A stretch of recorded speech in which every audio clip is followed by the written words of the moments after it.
الرحمن الرجیم بسم الله الرحمن الرحیم. ملګرو دا د موږ المنصور ویلفیر کمیټۍ نن اولنۍ کامیابي ده چې دا رمضان پیکیج 120 پیکیجان مو تیار کړه. دا د موږ ټولې کمیټۍ په کوششانو او مهنت په ذریعه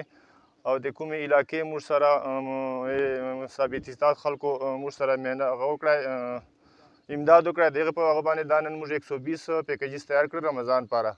او انشاءالله دا موږ اوس نیمې ګنټې بعد په کور باندې تقسیموو او موږ ټولو د مخیر حضرات نه دا درخواست ده چې یاره رمضان ده محنتکار خو مینه هغه نسي کوی مزدوري چې چې رمضان چې هغسې سره نو دې پاره دونه دا درخواست ده چې دو سره د امداد دغسې جاري ساتي او انشاءالله موږ به پوره کوشش وي چې د دو وله یوه روپۍ به هر کور ته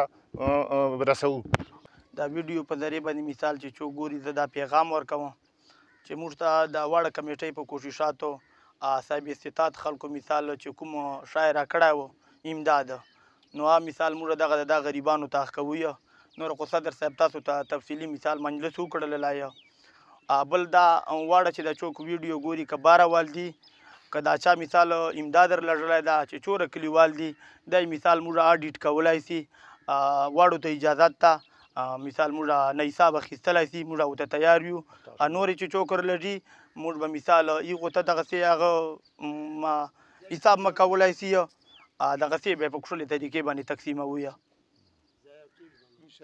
دا المنصور ویلفیر کمیټې له طرف نه کوم راشن تقسیمیږي دا دو ډېر محنت کړی ده او زکات ډېرو خلکو نه ماشاءالله کړي غریبانو پر راوړی ده. دا دو ډېر غټه کارنامه ده دې بارې چې رسول الله صلی الله علیه وسلم ارشاد مبارک فرمایي چې زه او د یتیم کفالت کوونکی د یتیم پرورش کوونکی ما به داسې جنت ته جو کښلي محبوب صلی الله علیه وسلم داسې ګوتې مبارکه شګې کړې هغه موږ به جنت ته داسې جو. نو دا د غریبانو او د یتیمانو دو خیال وساتلی دې په باره کې به الله پاک انشاءالله دو ته لوی بدلې ورنصیب کوي. نیمګړی دا جهان دی تلونکی هر انسان دی نیمګړی دا جهان دی تلونکی هر انسان دی خبر شه مسلمانا پاتې دا مکان دی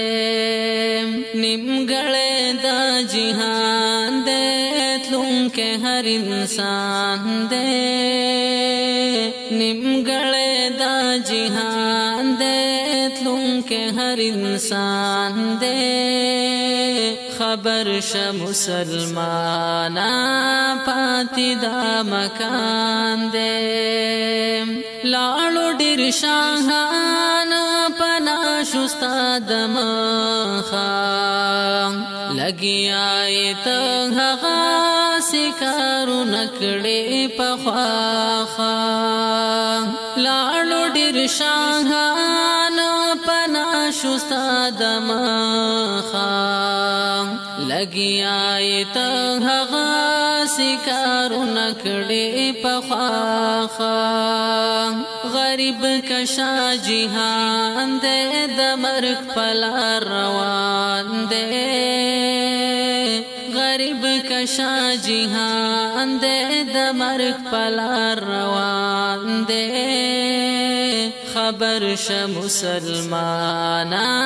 پاتې دا مکان دی روان